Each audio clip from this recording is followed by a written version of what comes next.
Hey guys, this is Meet the Artist podcast. I'm your host, James Gainey. Today we're here with guest V. Lynn, Vice President of the AVA Gallery in Astoria, Oregon.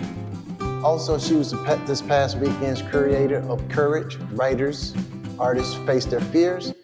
Let's meet Miss V. Welcome you all to Astoria Visual Arts. These are the types of events that really warm my heart.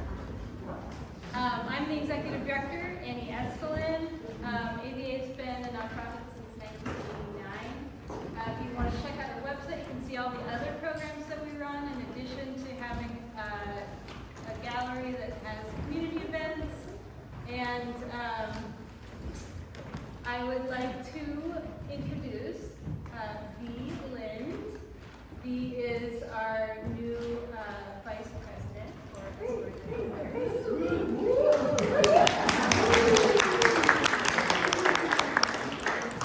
An artist, a poet, a counselor, and a friend.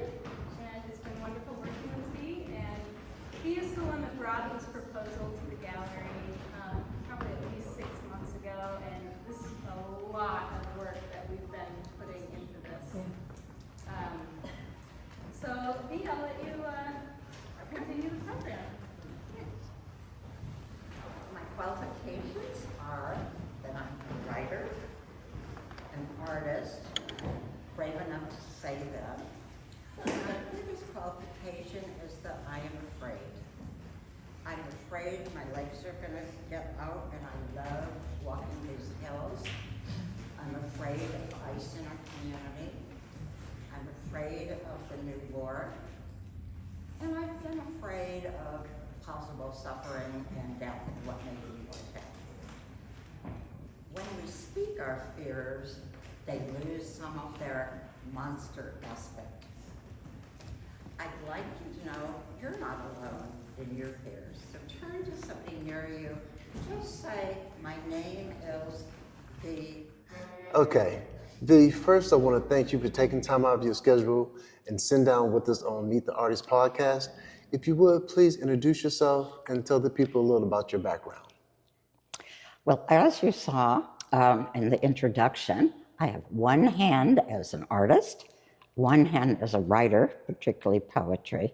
My heart is as a creative coach where I help create an environment for other people to feel their fear but not let it stop them and to show up with their biggest voice. So an example, I want to talk about when I came to Astoria. I think I had an experience very similar to what you've had, James. When I got to Astoria, it's such a catalyst for brave creativity, and the AVA and Astoria welcomes people who before might have just been exploring, and as well as there's incredible, very talented artists like you interviewed Paul Paulson, who's been mastering his craft forever. So you referred to this show that I curated this weekend, and one of the things I'm really proud of is brought together the students from Clatsop Community College with established artists in our community. And there were 2 times that the crowd really cheered loudly when the old people stood up, where it was their first time showing in a gallery, a lot of the college students. And the other thing that was really important to me is I'm a counselor and I deal in emotions. I have a lot of fear, I have a lot of fear.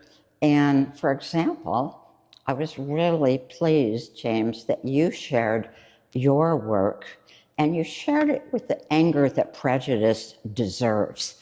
And so when I say my heart as a creative coach is to create an environment for people to turn pain into something of beauty. Excellent. Well said. Well said, V. We're going to pause right here and we're going to go over some of the work in the gallery, guys. So for this show, there's all kinds of fear and there's all kinds of stepping into courage, both in art and in writing. This is the story of Nancy, who adopted a native son, and the courage it took to be raising a native son. And so this is the artwork and poetry of her journey. I said I was a creative coach, and this is one of my clients who dealt with the fear of cancer and learning to turn it into an expression where she wasn't alone. This piece is called Chemo Head, how she felt during chemo. And I also help people with their blocks to creativity. So this one, a lot of creatives know about. It's called yes and no. I can do it, I can't do it. I can do it, I can't do it. So the voice that says I can do it is the voice I support, but what's that voice of no telling you, and how do you work with that? So next, true to your own heart, when I said I wanted and was proud that you showed up bold, and is it okay if I say angry at prejudice and discrimination? And the boldness of this piece and the face really conveys that. So it's a great honor to create a space for people to understand your diverse experience that they might not have thought about. So here's my piece called Mothers.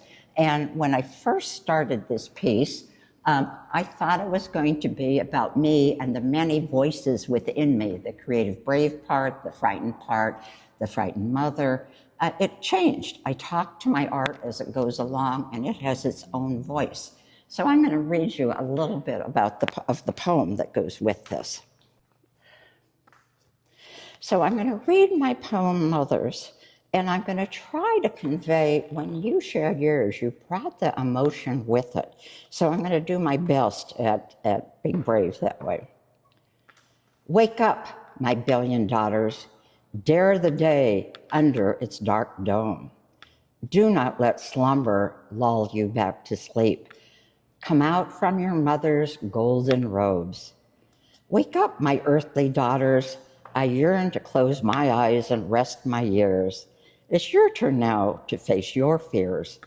Find your courage in this wounded world. Wake up, June, my curly-haired sprite, crying from the turn back of a faithless man. Awaken from dreams of his return. Open your blind eye. Take a firm stand. Wake up, Flora, my blue-eyed beauty, hiding as fright as robbers and thieves stalk the night. Leave your sugar-coated dreams. Face the mirror. Take back the light. Oh, Rose, my squat sassy girl, laughing without a care for your sister's slow rise. You awake at dawn's bright call. Sing your song that rattles the sky. Oh, Renee, my accidental martyr, dying from masked men shooting good American folks. Oh, Renee, close your eyes as I open my eyes to nightmares of smoke. A billion mothers tear off their robes, charging to the streets in the faceless face of thugs. A billion daughters, fierce at their mother's side, shout, "Wake up, wake up, wake up!" So V, if you would, could you kind of walk us through your process on the images that you're getting ready to go through with us now? Yes. So I have ADHD, I have a short attention span. I've tried to do realistic kinds of things, not my thing. So I like to make colorful papers and move them around until I like the image. My specialty, I feel like we're kind of like cousins. You do very strong male faces, and I do very strong female faces. This one is called, in blue, Infinite Strength. As I said before, as a therapist, I feel like we don't want to avoid our more painful feelings. And when my friend died, this was me experiencing grief, and that's a feeling that belongs in the human canopy of feelings. I also have a very whimsical side. My father was an artist, and he had a lot of play. I have a master's in early childhood before I got my master's in counseling. And so this is a positive side of feelings where it's whimsical and it says yes. And I began collecting all kinds of things from the Goodwill. So this began the phase where I embellished, so I added buttons to the top. Here's another woman where I found little keys at the Goodwill, also whimsical. And you know how you and I both love Astoria for its inclusiveness. Well, these are art cards at the Cadmium Gallery. And I went in the other day and I said, well, these haven't been selling very well. Should I remove them? And Christa said, no, they bring people joy. I love to watch them bring people joy. And I think that was just so emblematic of how welcoming Astoria is. Here's another kind of goofy guy that says joy on his nose. I also have an aspect where spirituality is important to me. And I have this on my wall above my bed. And whether or not you read it as merry or spiritual, it's the great spirit that brings comfort when there is suffering. This is an homage to my friend who did die, and she loved bling, and so I had a lot of fun decorating this with shiny little things, and she loved birds on her head. So whimsy is a big part of my art also. This one I just really got into. My desk is a mess with all these different things that I found, and I love these pieces of jewelry, so I started with the eyelids and went from there. So where is my growth edge? I noticed, very much noticed that I'm an older woman. That's my stage in life. And these are bold faces that I make. And older women, it's been proven, are more invisible. Like if they do ask people who was in a room, the last person that they'll mention, or the least often, is the older women. So I'm very interested in faces of strong older women. So I think that's my growth edge, and we'll see where that takes me. So that's my emerging identity, and where my identity may merge with my art. Where does your identity merge with your art, James? Your emerging edge was really what you want to make. So tell me a little bit more about what was behind that comment. V, that's an excellent question. And what I'm going to do is I'm going to pan over to the piece that I had submitted to the Courage exhibit from this past weekend. So with this piece, this is the direction that I want to go. I feel like the art that I've made up until this point has been safe, more trying to fit in and not stand out. So this piece was definitely needed for a series of pieces that I'm working towards now. And I just love that AVA has been a safe haven for artists such as myself to come in and express the way that they do art. So I truly appreciate you asking that question.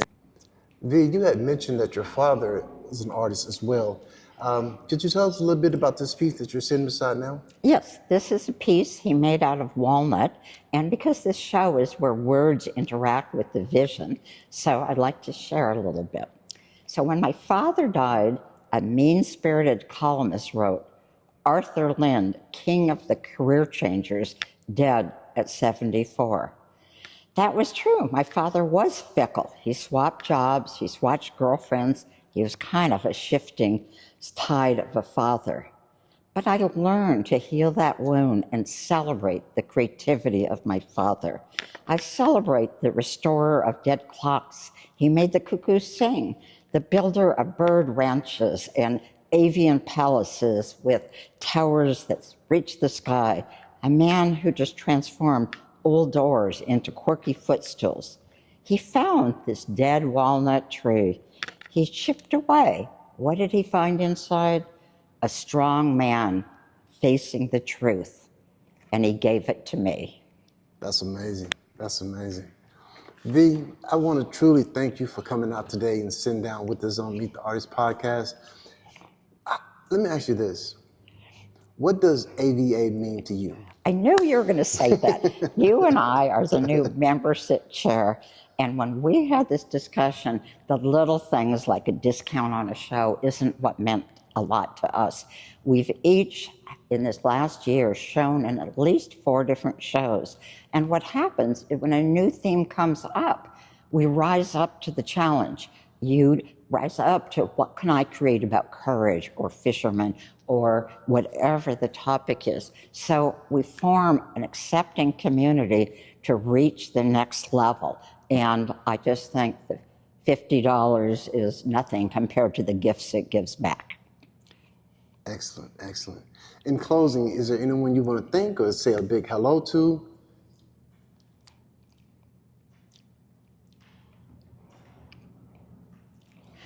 You can find my work both periodically at AVA, and I thank everybody who's supportive here. I'm also a big fan of Carista and Audrey at the Cadmium Gallery that show my art cards, as I said, enjoying the spirit, whether they sell or not. And everybody who feels their fear and takes a stand to move towards expressing their feelings through creativity. Excellent, excellent. Thank you again, V. Guys, this has been Meet the Artist Podcast. I'm your host, James Gainey. Thank you for watching.